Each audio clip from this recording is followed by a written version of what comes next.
तमिलनाडु में 12 कानून राज्यपाल के बिना मंजूरी से बनाया, वो भी इसी साल 2 महीना पहले। 9-10 जेएमएम से टिकट का ऑफर था, मंत्री बनाने का ऑफर था। और कितना पैसा मिल रहा है? जितना चुनाव में खर्चा होगा सुदेश महतो हराने के लिए बोल रहा था, हमने पैसा के लिए नहीं, हम जेल के अंदर चुनाव। ये बड़ा खुलासा हो रहा है।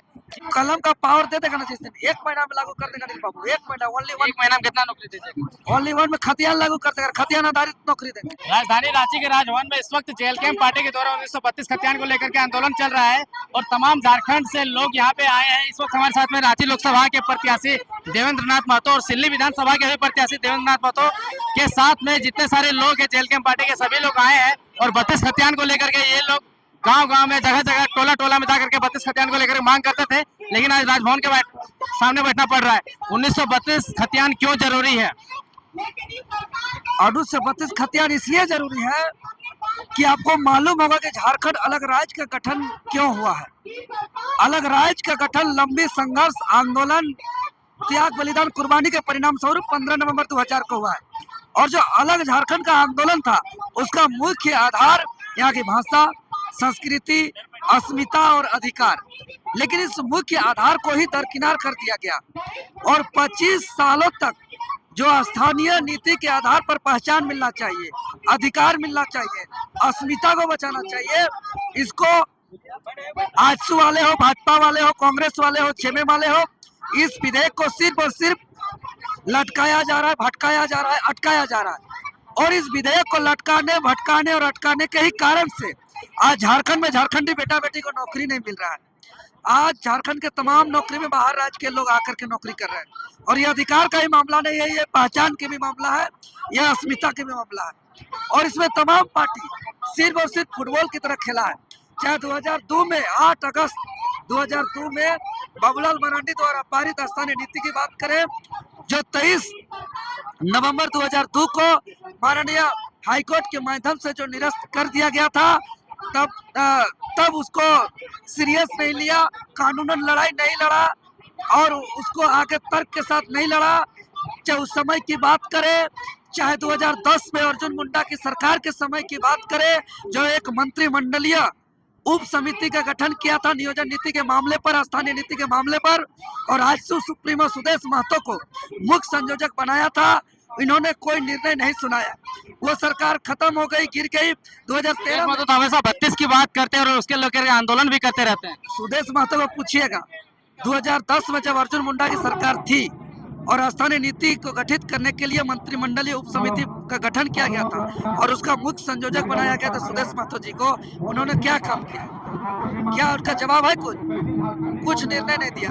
और जब 2013 में जब फिर से मुख्यमंत्री हेमंत सोरेन जी बने, तब फिर मंत्रिमंडलीय उप समिति गठन हुआ, तब उस समय मुख्य संयोजक स्वर्गीय राजेंद्र प्रसाद जी को बनाया गया था, वो भी कोई अनुशंसा नहीं किया। लेकिन हमेशा मैनिफेस्टो में लिखते रहते हैं और आंदोलन भी करवाते रहते हैं अपने यूनिट से। अरे देखिए, हाथी का दांत दो होता है, तर्क से बात करिए ना। 1985 पर मुहर लगाया, 2016 में रघुवर दास की सरकार में 1985 में मिठाई बांटे और वो जनता के जन भावना का पूरा विपरीत था। और हेमंत सोरेन जी इसको पेचीदा बना दिए, बोल रहे कि ये पारित कर दिए हैं, केंद्र में मामला लटका है। कितना झूठ बोल रहा है। अरे 11 जब हम लोग हल्ला किए, आंदोलन किए, 740 नहीं चलतो, तो 11 नवंबर 2022 को विशेष सत्र बुला करके उन्होंने इस विधेयक को पारित किया था।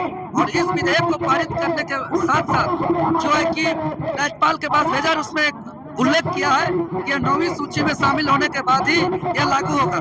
यानी झारखंडियों को यह अधिकार तब तक नहीं मिलेगा जब तक ये 9वीं अनुसूची में शामिल नहीं होगा। मान के चलिए अनिल बाबू, आपको घर में कुछ काम बोलेगा, चाहे कोई बोलेगा ब्याह करिए, आपका घर हो गया है, बोलेगा ब्याह करिए, अगर ब्याह करने का मन नहीं करेगा तो क्या बोलता है? रुकिए, को वैकेंसी आ रहा है, परीक्षा देंगे, नौकरी करेंगे, जेपीएससी यूपीएससी निकालेंगे, उसके बाद करेंगे। अरे विज्ञापन आया नहीं है, निकालेगा कि नहीं निकलेगा, नौकरी होगा कि नहीं, वो शादी नहीं करने का बहाना है। उसी प्रकार 9वीं अनुसूची का बहाना है लागू नहीं करने का।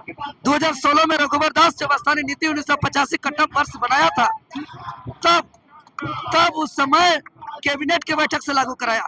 आज तमिलनाडु में 12 कानून राज्यपाल के बिना मंजूरी से बनाया, 12 कानून, वो भी इसी साल 2 महीना पहले 9-10 जून को लागू हुआ।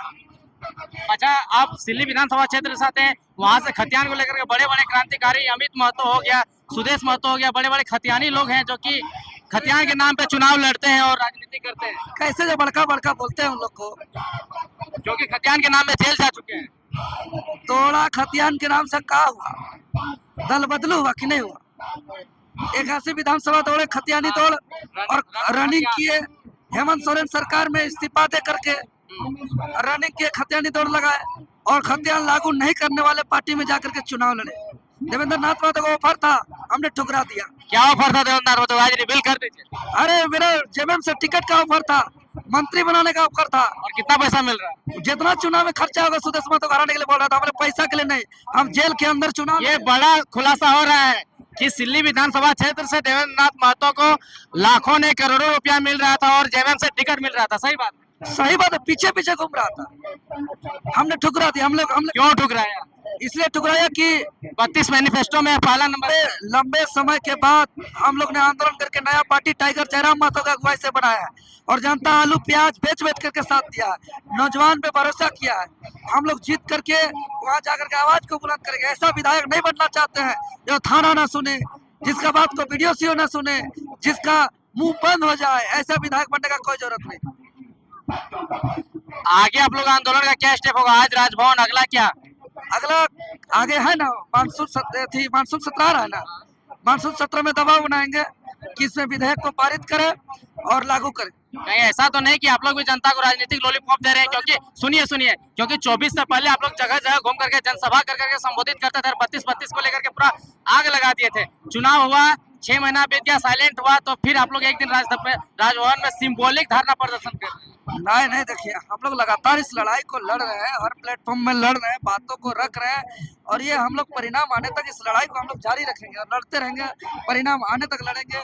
हम लोग का इस लड़ाई से ही आज एक पहचान मिला है और हम लोग का संगठन का उदय हुआ है और झारखंडियों का जनभावना है, तो इसको हर हाल में हम लोग लड़ेंगे, इसमें एकदम ऐसा कोई बात नहीं। अच्छा, आप लोग कहते हैं मेरा नेता जयराम महतो बाकी नेताओं से अलग है, आपके दृष्टिकोण से कैसे अलग है?